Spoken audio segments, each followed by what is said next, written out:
Ваше Высокопреосвященство, высокие представители государственной власти, дорогие участники и гости церемонии избрания и награждения лауреатов Патриаршей премии литературной имени святых равноапостольных Кирилла и Мефодия.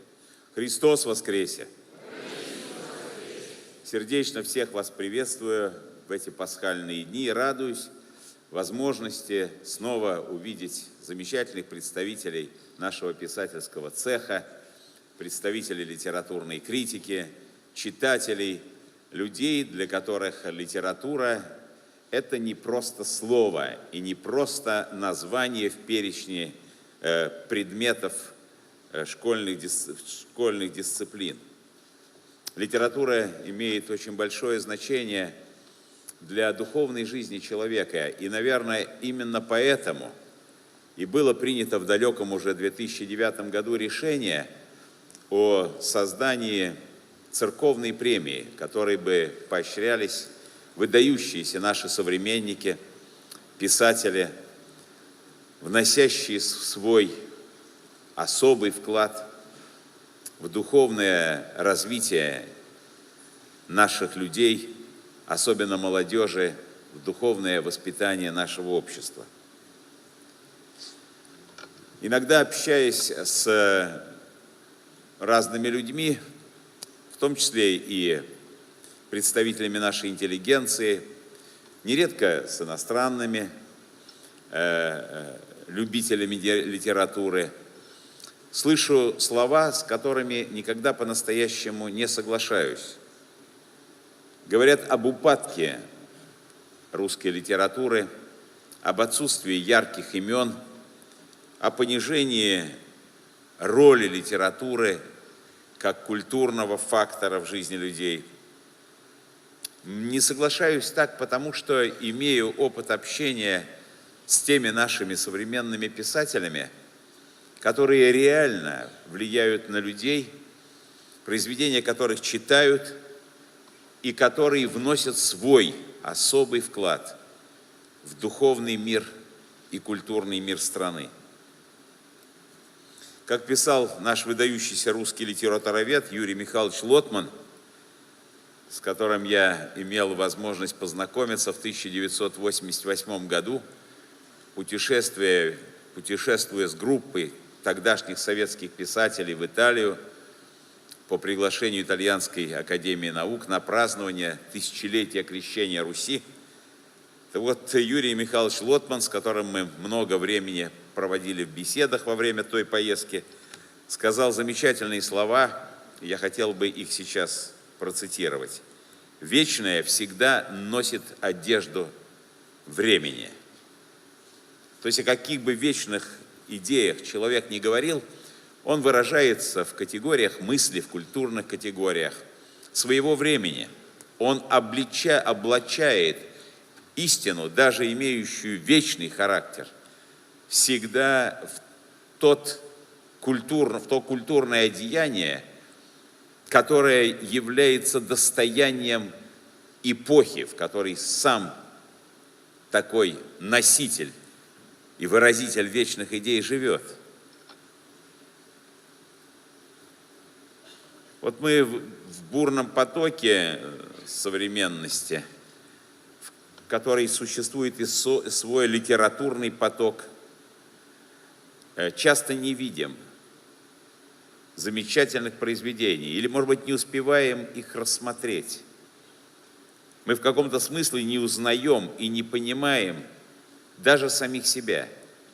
Настолько скоротечно время и настолько трудно современному человеку сконцентрироваться на чем-то, что не касается прямо его профессиональных или семейных забот. Глубоко убежден в том, что настоящая литература способна вырвать человека из этого быстро текущего потока времени и привести его в соприкосновение с вечными ценностями. А для того, чтобы человек сумел разглядеть эти вечные ценности, нужно, чтобы они были актуализированы посредством слова современного писателя. Искренне надеюсь, что данная литературная премия поможет открыть российским читателям новых для себя авторов, отметить писателей, продолжающих в своем творчестве лучшие традиции отечественной словесности. Современный литературный процесс неоднороден и сложен, и многие, кто здесь присутствует, могут говорить об этом более убедительно, чем я говорю. Но проанализировав тематику популярных сегодня художественных произведений, можем заметить, что большинство писателей нередко прибегают к приемам, которые невозможно связать с великой литературой. Это эпатаж, а иногда даже скандал, хлесткое словцо, желание ошарашить человека, шокировать его и через этот шок привлечь внимание к своему произведению. Однако, злоупотребляя изображением всего того, что может шокировать человека, писатели, сами того не замечая, начинают работать на ту самую идею, которая человека шокировала. А шокируют чаще всего не высокие идеи. Высокие идеи поражают сознание, захватывают дух. Над высокими идеями люди плачут или улыбаются. Высокая идея может действительно настолько поразить воображение человека, что навсегда входит в его сознание, влияет на формирование его взглядов, убеждений, его духовного, культурного профиля, так можно сказать. Злоупотребляя изображением негативных, неприглядных сторон жизни общества, авторы не столько их обличают, сколько хотят этого или не хотят, делают акцент на человеческих пороках, на человеческих страстях. Кстати, и классики ведь писали и о пороках, или о страстях. Но порок и страсть никогда не были доминирующей идеей высокохудожественного произведения. Нельзя не писать о пороках и страстях, если пишешь о жизни, если пишешь о человеке. Как нельзя не писать о грехе, потому что каждый человек, несть человек, и же жив будет и не согрешит. Каждый человек в своей жизни проходит через соблазны, через кушение, через грех, через взлет, через падение. И художественная литература, отражая драматизм жизни, должна это делать таким образом, чтобы в результате соприкосновения с таким драматическим текстом человек духовно рос, чтобы у него действительно раскрывались крылья, чтобы он понимал, что жизнь на уровне страсти и порока и греха – это жизнь пресмыкающегося, это не жизнь человека, что человек призван к другому. Конечно, смотреть на мир сквозь розовые очки – это другая, не менее опасная крайность. Но писатель призван напоминать людям о том, что от их собственного выбора в сторону греха или борьбы с грехом зависит, прибавится ли в мире добро и сократится зло, или напротив, зло расширит сферу своего влияния, а добро сузится. То, что называется скукожится, превратится в что-то малозаметное и неубедительное. Не замечая светлых сторон жизни, пренебрегая изображением доброго и прекрасного, автор невольно формирует у читателя, в том числе и циничное отношение к окружающей действительности. Потому что ничто не развивает так цинизм, как убеждение во всевластии греха, как убеждение, что не следует греху противиться и неправде. тебе же будет хуже. Живи, как все живут. Вот это подавление в человеке способности сопротивляться злу, приручение его к таким моделям поведения, которые мирно уживаются с неправдой, со злом, с грехом, является, наверное, самым опасным, что может привнести литература в жизнь человека. Коммерциализация литературы – это, конечно, тоже бич нашей современной культуры. Сегодня коммерческий фактор превращает литературные публикации в настоящее шоу, важную роль в котором играет не только сам текст произведения, но и биография писателя, его социальный статус, как теперь говорят, имидж, как теперь говорят, шумная пиар-компания. Как-то вот без таких вводных слов не хочется и употреблять даже все эти жаргоны, пришедшие к нам из другого языка. И как здесь не вспомнить с горечью замечательные слова Бориса Пастернака, очень точно выражающие сущность настоящего таланта. Цитирую: «Цель творчества – самоотдача, а не шумиха и не успех». Он знал, о чем говорил. Он был именно таким писателем, который не на успех и не на шумиху и не на аплодисменты работал, а на то, чтобы разделить с людьми свое собственное понимание человека, истории, судьбы страны. К сожалению, некоторые современные авторы об этом забывают, полагая, что качество произведения определяется количеством положительных рецензий и распространенных экземпляров книги. Есть у нас также и другая беда.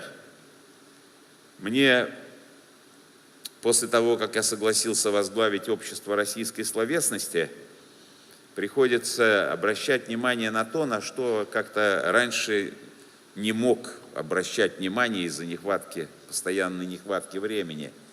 Это на преподавание русского языка и литературы в современной школе. Я далек от того, чтобы сегодня сказать о каких-то своих окончательных выводах. Многое мне еще непонятно, многое я пытаюсь узнать, беседуя с более просвещенными людьми и более знающими предмет, чем я, что-то читая, что-то сравнивая. Но я глубоко убежден в том, что преподавание русского языка и литературы в современной школе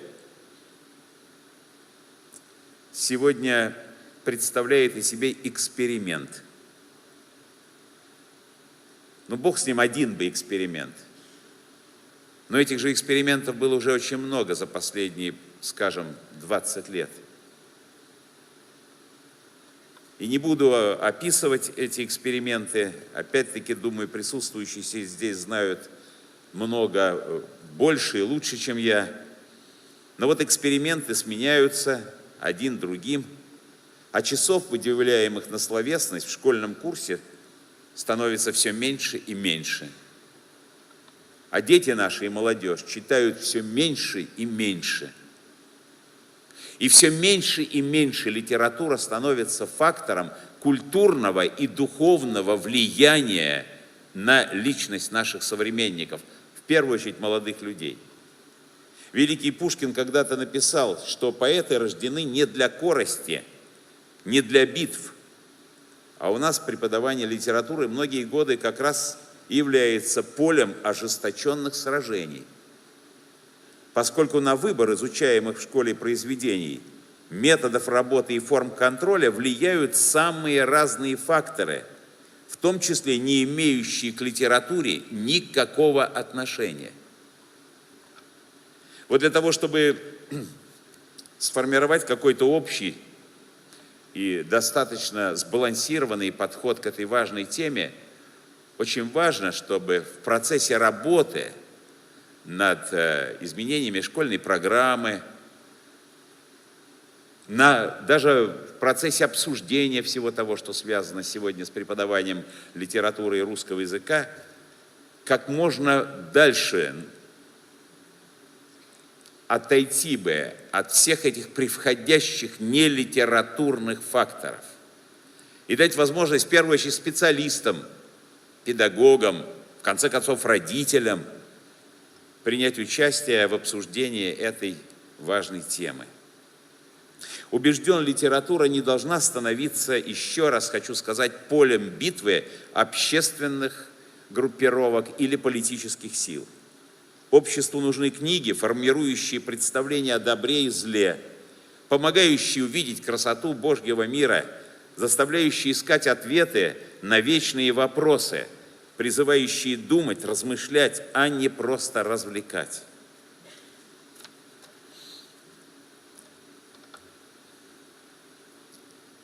Мне отрадно видеть в этом зале людей, которые много лет взращивали и продолжают взращивать литературный талант, данный им Богом, которые осознают свою ответственность и перед Творцом, и перед своими читателями, перед современниками и перед будущими поколениями. Номинанты Патриаршей литературной премии, писатели, входящие в состав Совета экспертов, Палаты попечителей, создают действительно замечательные литературные произведения. Культура ведь исторична по своей сути, ее настоящее не может существовать в отрыве от прошлого. Вступая на поприще литературных трудов, автор ориентируется на выдающиеся литературные образцы минувших столетий, осваивает сначала традицию, а как же без этого? Когда нам говорят, что традиция – это просто отзвук прошлого, и традиция не является решающим фактором формирования мировоззрения, убеждений современного человека, то допускают огромную ошибку. И я всегда доказываю правоту того, о чем сейчас сказал, простой ссылкой на учебный процесс. Когда ребенок открывает учебник, когда студент открывает учебник, то чаще всего эти учебники написали те, кто жил до читателя, до студента, до школьника. То есть все это принадлежит прошлому, более отдаленному прошлому, менее отдаленному прошлому, но все это часть традиции. Вот почему традиция является решающим фактором, формирующим личность. И, конечно, ни в коем случае нельзя об этом забывать. Быть писателем – это, несомненно, и призвание, и талант. Но это еще и постоянное самосовершенствование, непрерывная вдумчивая работа над самим собой. И все это требует, конечно, немалого терпения, трудолюбия, жизненного подвига. А почему у нас, особенно в прошлом, так почитали писателей, как героев? Да потому что каждый применял к себе возможность написания им какого-либо текста и понимал, что не может этого сделать. Не говоря уже о книге, не может написать книгу. Почему и писатели представлялись как некие небожители? Они обладали тайной, мастерством, талантом, которым другие не обладают. И ведь это действительно так. Вот я бы хотел, сформулировав то, что сейчас сформулировал, сказать о том, что один этот факт требует уважения к писательскому труду, почитания этого труда, поддержка этого труда. При этом, конечно, нельзя забывать и о том, что сегодня иногда литература просто становится средством добывать деньги, и на свет приходят тексты, которые никак нельзя назвать литературой. А иногда просто, используя уже слово из нашей традиции, чистейшая халтура, литературная, стилистическая, смысловая. Мне иногда приходится по тем или иным причинам открыть такого рода текст. Стыдно становится за автора. И, конечно, к такому автору навряд ли будет у читающих людей формироваться уважение и признательность. Я знаю, что собравшиеся здесь писатели встречаются со школьниками, студентами, делятся секретами своего мастерства, обсуждают самые сложные вопросы и дают советы юной аудитории. И я верю, что благодаря таким наставникам наши дети, наша молодежь будет развиваться в правильном направлении, а наша словесность будет обогащаться новыми высокохудожественными произведениями. Очень важно, чтобы писатели никогда не поставили под сомнение свою способность влиять на умы людей. Как бы ни сокращалось поле доступности к литературным произведениям современного человека. Я очень прошу вас верить в том, что талант, который дан вам Богом, это великий талант. И этот талант нужно употребить именно так, чтобы современники могли почерпнуть из ваших произведений что-то очень важное для них самих. И чтобы каждый из вас смог честно ответить Богу, который, конечно, потребует от талантливого человека по евангельской притче умножения талантов. Я всех вас сердечно приветствую на этой замечательной встрече, на этом собрании, посвященном вручению патриарших премий святых равноапостольных Кирилла и Мефодия. По результатам голосования лауреатами Патриаршей литературной премии 2016 года стали Тарасов Борис Николаевич,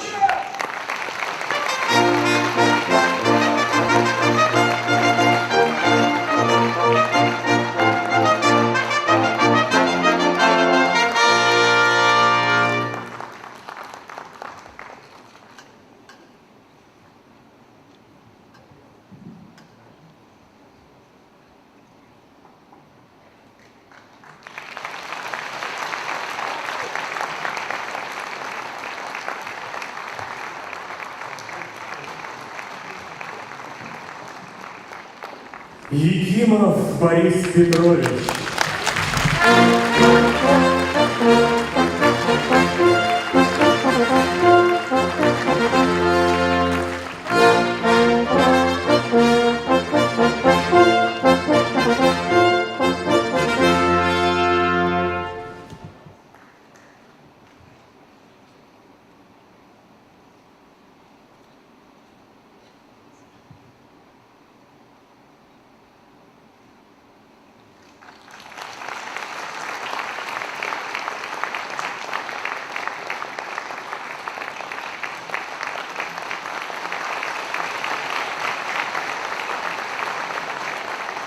Блохин Николай Владимирович,